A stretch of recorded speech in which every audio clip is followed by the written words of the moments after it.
Southgate, you're the one. You still turn me on. Football's coming home. The best song was this song. And it was coming home, bruv. My don's finesse it in Sweden. Sweden. Us man are down in the DM. Down in the DMs. My don's finesse it in Sweden. Sweden. Feel it up with no feeling.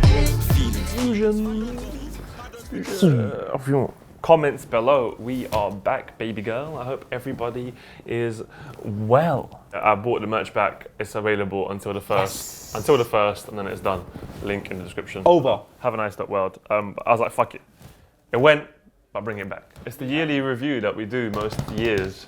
Yeah. We have been here for fucking 25 years, haven't we? We've changed sets 57 times, changed producers 750 times. But we are still here, standing. I want to see all the sets, like, simultaneously. Comments below. We're having nice started. We're so far up. Where Timsy began his career as a presenter. That is fucked. So far so up many things. This is the birth of many Bro, a thing. Go right back now. So far up. Do you know why your mind's mad? That came from me screaming badge up, getting a tattoo. Badge up. And then you evolved it. And it the amount of things that have happened in comments below is absolutely crazy. But yeah, let's do a little yearly rare review. You're a genius, man. I mean, look, January 2018 was a good year. It's a crazy year as well. Arsenal, first defeat in the third round of a cup against under Wenger, and it was a very Arsenal-centric. Oh my God, I was at that game. Very Arsenal-centric year. I mean, not year, but January. Yeah. Sanchez leaves Arsenal. Aubameyang goes to Arsenal for 6 million. Mad. We had troops on FIFA and Chill, DT, and yeah, all the boys. So it was an interesting month. How much has changed since January to now, and in December? Absolutely. I think you're in a much better place. Yeah, everything's changed. I think they recognised that it was a very toxic situation, and in order for everyone to sort of see past it, to shift everything. Wenger was on his way out. You had new players coming in, and you had the whole Arsenal fan TV really, I don't know, I guess in quite a toxic place because they were not very happy with the team. Just the overall energy from the situation was, and do you know what? Yeah, it was such a negative energy.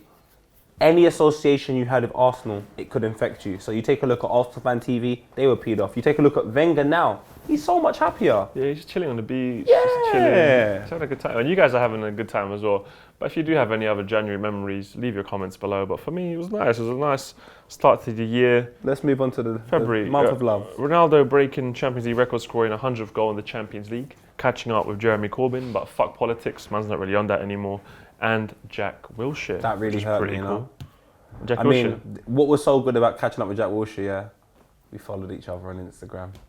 He plays for West Ham now. And it's just, I just feel the energy of a man who wanted to stay at Arsenal. You wanted to stay, innit? Even now, I feel like he looks at certain things and goes, and do you if know he was what? there, he probably would be playing. He's such a good man, loyal man. And also the League Cup, Man City winning the League Cup against Arsenal. 3-0. Pep's first trophy as City manager. Oh, he wasn't there? I forgot that happened. I mean, I didn't, you know. I had to go and present the Man of the Match award to Vincent Kompany, who said to me, "You look like an Arsenal fan." In which I replied, "Fantastic observation." And that was as far as the conversation went because I wasn't prepared. And Mendy was injured but running around, which confused me. Yeah, it was a really bad day. March. Zlatan.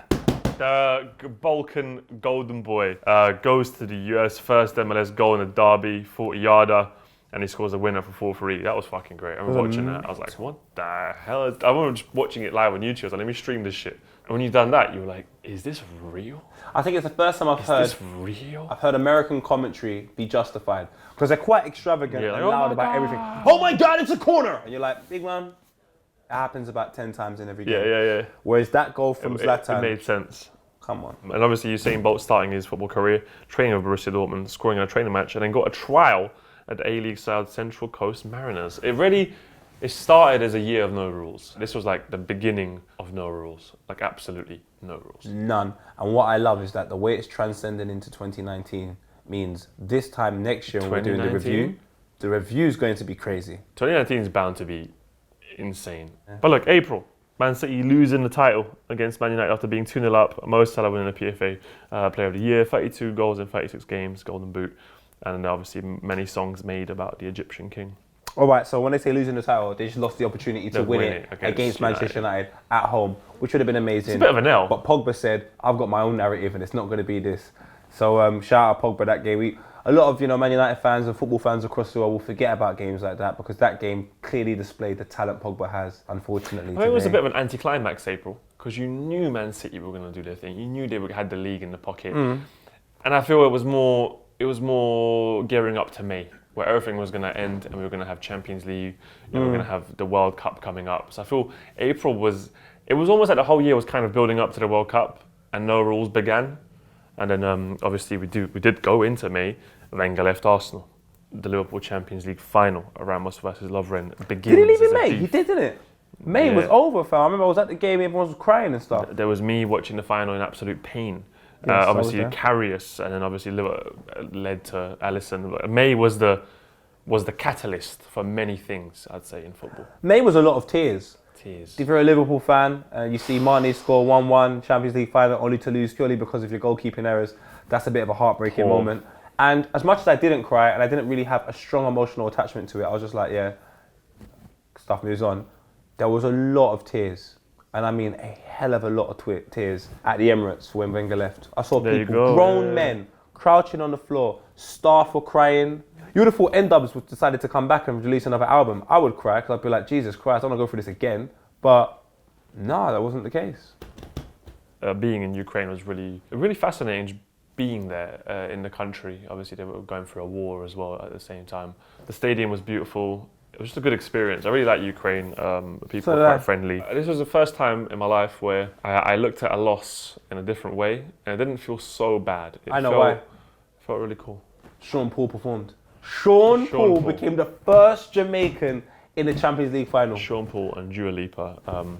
It was something else. It was quite a special moment.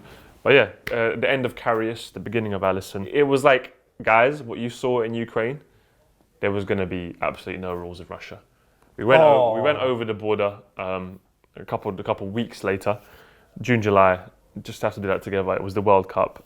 The best World Cup to date, I'd say, so far. I wouldn't agree. One of. It was a good 98 possibly was better. 98 was the best World Cup. In my generation anyway. 98 or 2002 Japan, South Korea. For me, it was that. Really good. 2002, another really good Basically, it was up there. Quality threshold of football wasn't up there. It wasn't. But story-wise, it was decent. The VARs made it interesting. But if we're talking about quality 2002. football, 2002 and 2002 was lit. Bro. Come on, bro. Dino, Rivaldo, Ronaldo. If you're young, 2002, if you can't remember it, with and the 98. Ball, the Fevanova ball. Oh, it was like golden. Zidane it was like World Cup 98. Oh, come on, bro. 98, 2002 were probably the best World Cups. But this one is it's close. It's good. It was good. Basically, it was a very good World Cup. It was really good stories, isn't From obviously the media narrative against Russia was very strong for the couple of years before that. Obviously, they had the thing happen in Marseille. There was a lot of, I'd say, negativity thrown upon it. And you went there for the month. It was fine. It was a really good time. People were really friendly. People were really upset that I had a really good time. And that says more about them than it says about me. I really had a good time in Russia. Oh, you don't know what you're talking about. But I went. I went. I was there for 5.5 weeks. I think the Southgate song for me. Oh, the Looking Southgate back song. to where we first met. There was another song. There was another song. Southgate, you're the one. You still turn me on. Football's coming home again. The best song was this song. And it was coming home, bruv. Shoreditch shut down. We were watching all the videos song? back home. It was... England went to Russia. That was a rhythm. Drinking Number one. In 7 different countries. Man. England made it fun. We have to admit. England made it fun, bro. Everyone gets on England for some of their antics. I think France 98, if you're old enough to remember, was absolutely atrocious behaviour from the England fans. But England fans in Russia... I mean, from the semi-final, because they didn't turn up. They didn't turn up beforehand. But the semi-final... But you know what? Even England fans in England, because I had the opportunity to come back to England to do some work. And I tell you what, wireless was... When England scored that second goal, Dele Alli against Sweden, it was mad. I just saw... It was a beer shower. If you were on the stage, if you saw it on the television, the amount of beer that got chucked up in the air. Mad. People bought beer just to throw in it. I don't know, I just remember being in Russia, Ekaterinburg, Samara, Moscow, St. Petersburg, beautiful, beautiful city. I really enjoyed that, just kind of seeing all the different cities, immersing in Russian culture. Following Serbia around was fun as well. Obviously you had Eagle Gate, I just witnessed some like really iconic moments, which I think was great. And the final as well was, it was a good game. Good game. Obviously, Mbappe's World Cup, only teenager to score in the final after Pele. And Croatia did really well as well. So just so many nice little narratives. But just you can't really explain being in Russia for the whole month. And seeing all those different cities, I think I had a great time. The time of my life. Well, great, boy. You know what? Leave some comments on your best moments from the World Cup. There were so many. Me and Vuj always tried to encourage football to be extremely human. Little things like players taking their tops off. And I think that World Cup displayed how important it is for you to immerse yourself emotionally in this sport, because it is beautiful. The fact that I can go to Russia and have a connection with loads of people there based upon a game that was introduced to me by Ian Wright, that is lit. Like, I'm talking to bare Russians about football. They're telling me Arsenal is shit, and I'm like, I agree. We're now on to August. And the World Cup finished. We had to go back to normality, but the season was starting within a few weeks. Dele Alli celebration craze. Yes, I remember it. Oh yeah, shit, we spoke to Manny. Got some dressing room secrets out of him. And Red Star qualified for the group stages of the Champions League, which for me was a wonderful experience once again. A really fulfilling, like, the amount of personal experiences, I'd say. Obviously Serbia, and you had the Switzerland game, the whole Eagle thing, then you had like watching them through the World Cup, then you had like a Red Star, you had Liverpool losing the Champions League. It was just so like... All right, so talk to me about that. Genuinely, I really want people to understand, how did it feel with Red Star beating Liverpool? Being from Serbia, seeing that it's the first time they've been in the Champions League since 1991. They play the team that you support. How did it feel seeing that 2-0 win? Felt great. Yeah, man, it's different. People won't understand it, but... Just watching that game, bro, and seeing the fans. Do you know how small that team is compared to Liverpool? Do you know how much it meant to them? Do you know how, bruv, that's Liverpool are through now. That to you lot, to Liverpool fans, like, that was just... Yeah, talking about these man. A spot on your bum. 2-0 is like, it's going to be spoken about forever. Yeah, he's a legend. Yeah, Pavkov is a legend forever. That is lit, bro. Come on, man. Because it doesn't happen often. Like that. But yeah, it was very, just a great year. Great June, July, August.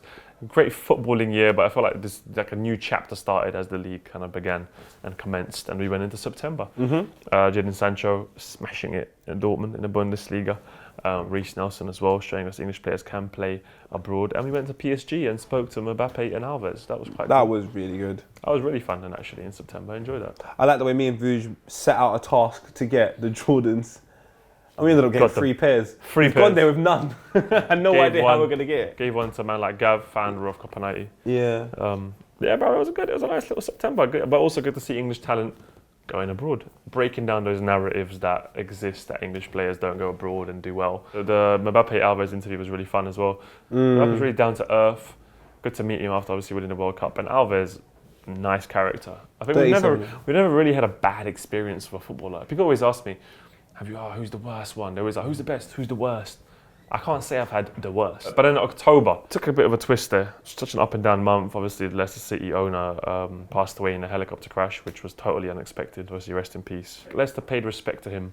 The fans paid respect to him and his legacy, how much he'd done for the club. It really kind of came out, and we saw the beautiful side of him and his family and what they'd done to Leicester, which was really special. When he came into power at Leicester, it showed power is a thing which, if it falls into the wrong hands, it can really be twisted. And this was like a man that had power, but he spread love and took a team to win the Premier League deservedly. So, it's unfortunate that he had to go. You know what? It makes me think to myself, sometimes people are sent here for a reason. And if that was his reason he was sent here, then he's impacted Premier League history. So rest in peace to Vichai Shivadhanapaba. It was an unfortunate incident, but he leaves in a very wonderful memory. But we move on, and then we did a Bellerin and Chill. Obviously, you launched your boots, which Bellerin wore. Wearing them now. Which he's still wearing 3-4 months later. In a world where boots change every day, that's a fucking shout. A shout out to Bellerin. Hector Bellerin is by far one of the most nicest people I've ever met. Because obviously it was a Puma situation. Yeah. We could have just done the work and left it there. Since then, he's still been in contact. He's even got me tickets for the Arsenal Spurs game.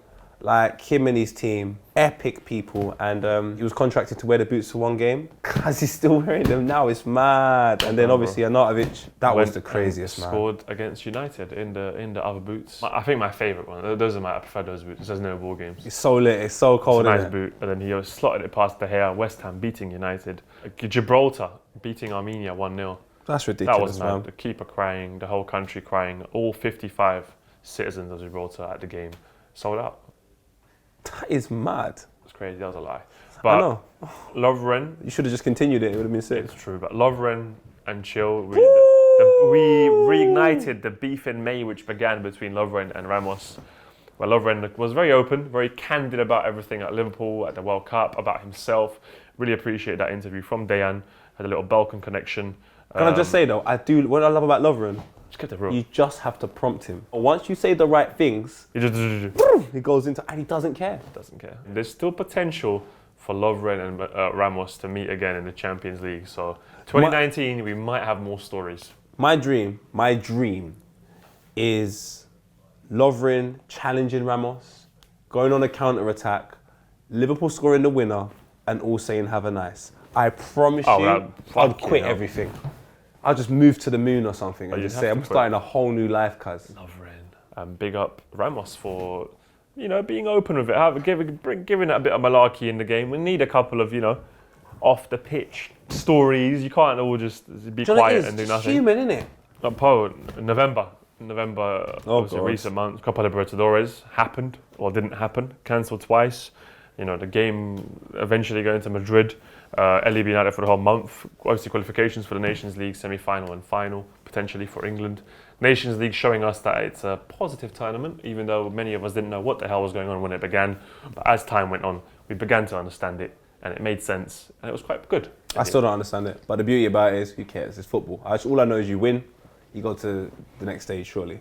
So if you just keep winning, you might get to the final. So that's all I need to understand. England looked good, the Dutch looked very good, Yes. and then the Copa Libertadores, it lived up to its name. Every time something happened in the Libertadores, if they play each other in Libertadores, there's a dramatic incident, and once again, dramatic incident, one from the universe with the rain, the next time from the bus getting smashed up, loads of conspiracy theories, which actually ended in December. The game ends in December, River Plate win. As you know, the documentary is out on Copa 90. A personal one for November and for me as well was me and Vuj getting to the Marseille PSG game. We did go to that. Was a massive eye-opening for me, situation for me, because you know what? I think in England, we go to a game, you get told to sit down by the steward, despite the fact it's the 90th minute and you're going on to try and win the game. And the game seems to be controlled by everybody else apart from the fans over here. And then when you go over to France, Marseille is run by the people of Marseille. I'm not necessarily saying that's a good thing or a bad thing, but it's a very interesting perspective and I enjoyed being part of it. I didn't enjoy it. There was way too many those things that pop off on the floor. Oh, that was lit. But it was good. December, Modric wins the Ballon d'Or. I don't know if I agree with. He won his third straight Champions League from Madrid, and the World Cup performances swung the balance, it seems, even though Messi was incredible again, and maybe. But then again, I do get it. I do get why he won, because you want to change. But it has to be on merit. You can't just do something for the sake of... everything should be on merit in life. If Messi, regardless if it's boring or not, deserves to win it, wait for him to die so he can't win it anymore. I don't agree with it, but who am I? And the first female Ballon d'Or went to Norwegian Ada Hegerberg, 23, 3 Champions League titles and 3 national titles with Lyon. She's unreal. And then obviously when she got the award, the guy asked her to twerk. Just trash, innit? They worry about that me was and weird, Vuj. though, innit? Of course it was weird. How can you have problems with me and Vuj and then on the biggest, the first Ballon d'Or winner for the females, she's asked to twerk. I had to do an interview with a magazine the other day actually about women in football and they asked me about that and I said, well, there you go, mate. How more can you make someone feel uncomfortable? Well done, darling. Let's focus on your positives. 3 Champions Leagues, Norwegian, Women's World Cup next year. It's lit. It is lit. And then Bernardo Silva with the cherry on the top to end it all. 2019, December, with the Have a Nice celebration officially cemented into footballing history. All because of you. My guy. All because of you. Which we didn't think was going to happen, really. Maradona did. Maradona believed. Maradona thumbs up in front of the camera. Maradona believed. I even shut down Maradona in a team meeting where I was like, Maradona, stop fucking going on about that. It's not going to happen.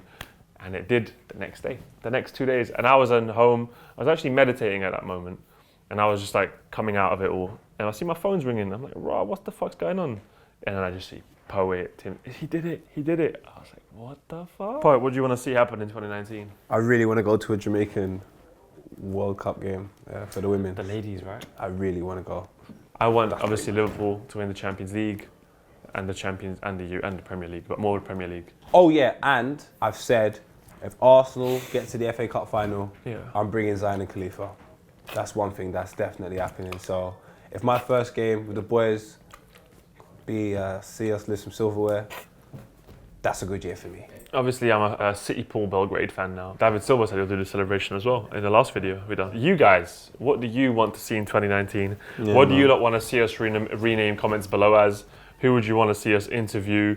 What do you want to see on the channel? Because without an audience, we have fuck all. So leave your comments below and let us know. Don't you remember when they used to send in like video questions? Videos and yeah, I'd love to do that. I'm just choose bring back the video. How would you like to be integrated more into the shows? Obviously, you leave comments, but we want to have more of your impact and influence, Copper fam. But yeah, bruv, I think that's the perfect way to end it.